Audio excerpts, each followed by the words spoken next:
ജാതിയിരുട്ടിന്റെ ഹിംസയെ വെല്ലുവിളിച്ചുകൊണ്ട് മനുഷ്യാവകാശത്തിനു വേണ്ടിയുള്ള ഐതിഹാസികമായ ഒട്ടേറെ പ്രക്ഷോഭങ്ങൾ നയിച്ച വിപ്ലവകാരിയായിരുന്നു അയ്യങ്കാളി.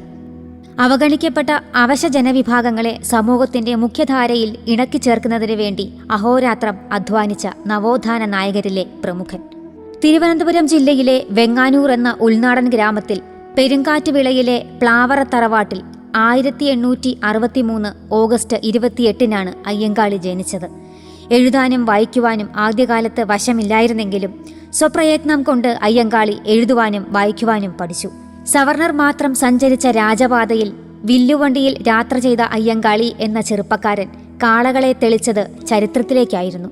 1893 നടത്തിയ വില്ലുവണ്ടി യാത്ര സവർണാധിപത്യത്തിന്റെ കാട്ടുനീതിക്കെതിരെയായിരുന്നു. വെളുത്ത മുണ്ട്, വെളുത്ത അരക്കയ്യൻ ബനിയൻ, വെളുത്ത തലക്കെട്ട് എന്നിങ്ങനെയായിരുന്നു അയ്യങ്കാളിയുടെ അന്നത്തെ വേഷം. അന്നുവരെ അരയ്ക്ക് മേലോട്ടും മുട്ടിനു കീഴോട്ടും മുണ്ട് നീട്ടിയുടുക്കാൻ അവർണർക്ക് വിലക്കുണ്ടായിരുന്നു. 1870 ജൂലൈ 9 പൊതുവഴിയിലൂടെ ചക്രങ്ങൾ ഓടുന്ന വാഹനങ്ങൾ ഉപയോഗിക്കുന്നത് എല്ലാ വിഭാഗങ്ങൾക്കും അവകാശങ്ങൾ നൽകിക്കൊണ്ട് ഉത്തരവിറക്കിയിരുന്നു. എന്നാൽ പ്രമാണിമാരുടെ എതിർപ്പ് മൂലം ഈ ഉത്തരവ് നടപ്പായിരുന്നില്ല. ഈ ഉത്തരവ് നടപ്പിൽ വരുന്നതിനു വേണ്ടിയാണ് ഇരട്ടക്കാളകൾ വലിച്ചിരുന്ന അലങ്കരിച്ച വില്ലുവണ്ടിയിൽ തലപ്പാവണിഞ്ഞ് തിരുവനന്തപുരം വെങ്ങാനൂരിൽ നിന്ന് ബാലരാമപുരം ആറാലുമൂട് വഴി പുത്തൻകടവ് ചന്തയിലേക്ക് അയ്യങ്കാളി യാത്ര ചെയ്തത്. അടിച്ചമർത്തപ്പെട്ട അധസ്ഥിതന്റെ ഐതിഹാസികമായ വിമോചന യാത്രയായിരുന്നു അത്.